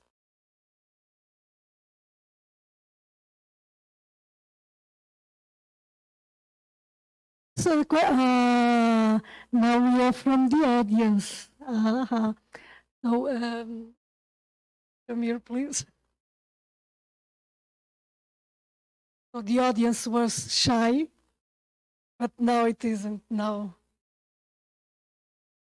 Yeah, just so you can see me as well. Yeah, I think we are listening about big comparison between larger lands, smaller lands, more stakeholders, less stakeholders. But I think forest model goes beyond all this, because I remember one occasion, always with forest model, many years ago, we were invited to define green jobs, the concept of the green job. We were invited in a meeting where they were represented people from all over the world. And the concept was different from the North Europe, for example, because they have monoculture and the green job was related to the timber work. But the added value of the Mediterranean net was that we are diversified. We are not talking about wood, we are not talking about only agriculture, we are talking also about the people that live in the place. We are talking about the culture. We are talking about visits, people that come to live in our lands for a while. We are talking about repopulating the places, offering opportunities. We are talking about, so each forest model has a beautiful added value. There are some of the forest models are working on the fire issue. Some people are working on the getting all the properties together because there are many and the hectares are small and we have to cope with this kind of issue. Some are working on developing tourism or the products. The idea is wherever you do together is the net, is the social aspect, is the getting together aspect. Then each one copes with a different kind of issue. And we also take, as Anna said before, and many of us, we take note of what other people do and improve.